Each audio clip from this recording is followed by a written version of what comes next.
Bible प्रार्थना के बारे में क्या कहती है? प्रार्थना के बारे में कई तरह के दर्शन और अभ्यास हैं, लेकिन बाइबल प्रार्थना के बारे में क्या कहती है?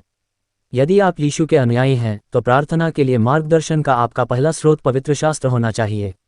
यदि आप यीशु के अनुयायी नहीं हैं, तो भी बाइबल से ज्ञान का खजाना प्राप्त किया जा सकता है। आइए प्रार्थना के बारे में कुछ सबसे आम सवालों को समझें जिनका उत्तर बाइबल देती है।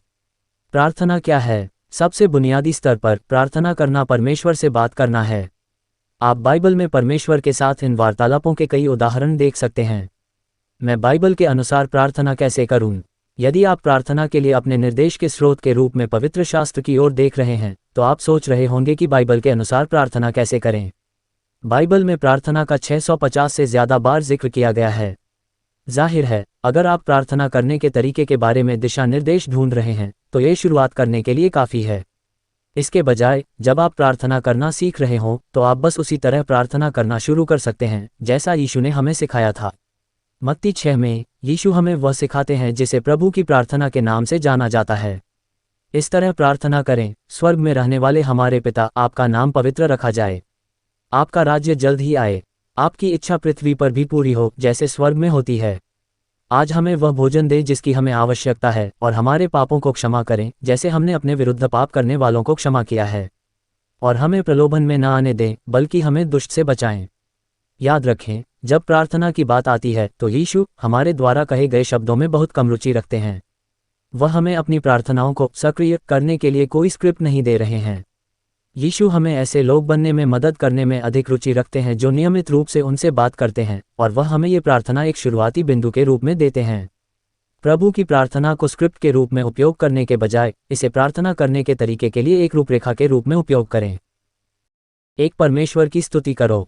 पहली कुछ पंक्तियां सिर्फ ये बताने के बारे में हैं कि परमेश्वर कितना महान है। वह हमारा पिता है, उसे इतना करीब पाना कितना बड़ा तोहफा है।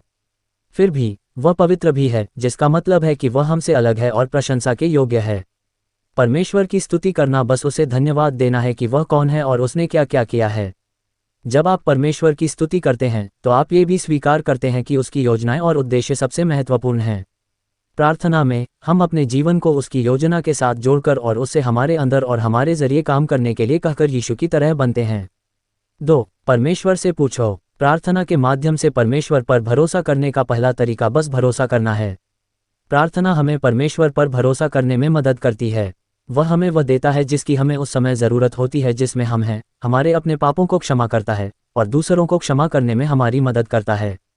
प्रार्थना के माध्यम से हम याद करते हैं कि हमारा परमेश्वर के साथ एक रिश्ता है, और यह हमें अपने और दूसरों के साथ अच्छा जीवन जीने में मदद करता है। 3, याद रखें कि परमेश्वर आपके साथ है। शास्त्रों में परमेश्वर ने हमें जो वादे दिए हैं, उनमें से एक ये है कि वह हमारे साथ रहेगा। यानी वह हमें उस तरह जीने में मदद करेगा जिस तरह जीने के लिए उसने हमें बनाया है। इसका मतलब है कि प्रार्थना के जरिए वह हमें खुद से, प्रलोभन और दुश्मन शैतान से आने वाली बाधाओं को दूर करने में मदद करेगा। यही है प्रार्थना करना कभी बंद न करना। 1 थिस्सलुनीकियों 5:17। बस अपने पूरे दिन परमेश्वर के बारे में जागरूकता के साथ जीना। हम जानते हैं कि हम बाइबल के अनुसार प्रार्थना कर रहे हैं जब हम अपने जीवन, दूसरों और दुनिया के लिए परमेश्वर की इच्छा के साथ खुद को संरेखित करने के लिए इस प्रकार के ढांचे का उपयोग करते हैं। जब हम इस तरह से प्रार्थना करते हैं, तो परमेश्वर हमें उसे काम करते देखने की एक साहसी उम्मीद देता है। और अंत में आप अपनी प्रार्थना को आमीन शब्द के साथ समाप्त कर सकते हैं। इस शब्द का सीधा सा अर्थ है ऐसा ही हो, और इसे कभी दो लोगों के बीच वाचा को स्वीकार करने के तरीके के रूप में इस्तेमाल किया जाता था। आमीन।